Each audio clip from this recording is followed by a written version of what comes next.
নমস্কার বন্ধুরা, আজকে আমি পিঠের চাটনি বানিয়ে দেখাবো, দেখতে থাকো। আমি একটা গোটা পিঠা নিয়ে নিয়েছি, ভালো করে ধুয়ে আমি এবার ছিলে নিচ্ছি। আজকে এই চাটনিটা হবে প্লাস্টিক চাটনি। এরকম বাড়িতে চাটনি বানিয়ে খাবে। আমের সময় তো আম থাকে, এই সময় তো আম নেই। এখন এইরকম পেঁপে দিয়ে চাটনি বানিয়ে সবাইকে খাওয়াবো।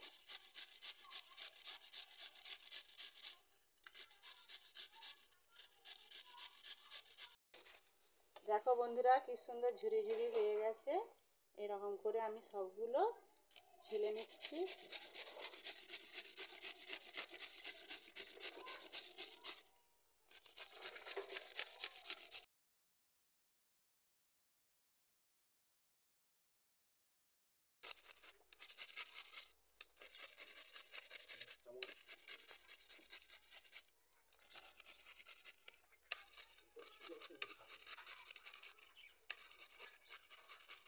দেখো আমার সবগুলো ছিলে নিয়েছি। এবার আমি রান্না করব, আর রান্নার সময় দেখতে থাকবে কিরকম ভাবে রান্না করতেছি। কড়াইতে তেল দিয়ে দিচ্ছি অল্প করে, দুটো শুকনো লঙ্কা দিয়ে দিচ্ছি,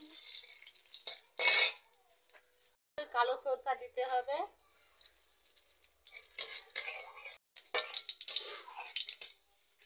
এবার তেজপাতা লঙ্কাটা লাল লাল করে ভেজে নিয়েছি।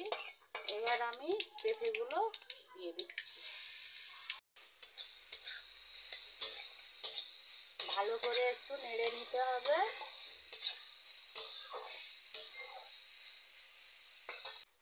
চাটনিতে আমি লেবু দিচ্ছি,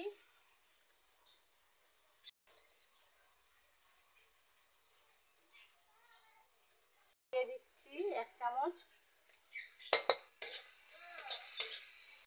পেঁপেটা আমার লাড়া হয়ে গেছে, এবার আমি জল দিয়ে দিচ্ছি সিদ্ধর জন্য। এবার আমি হাফ বাটি চিনি দিয়ে দিচ্ছি। এই চাটনিতে একটু চিনিটার ভাগ বেশি লাগে। এবার আমি চাপা দিয়ে দিচ্ছি, লেবুর রসটা এবার আমি চাটনিতে দিয়ে দিচ্ছি। হয়ে গেছে, এবার আমি নামিয়ে নিচ্ছি।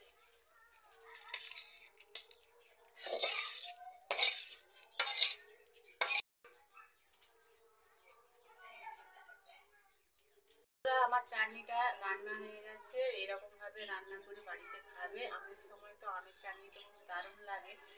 আম তো এখন এই সময় আম পাওয়া যায়নি শীতের সময়, ওই জন্য পেঁপে বাড়িতে ছিল, একটু পেঁপে দিয়ে চাটনি বানিয়ে আজকে সবাইকে ভাতের সাথে খাওয়াবো।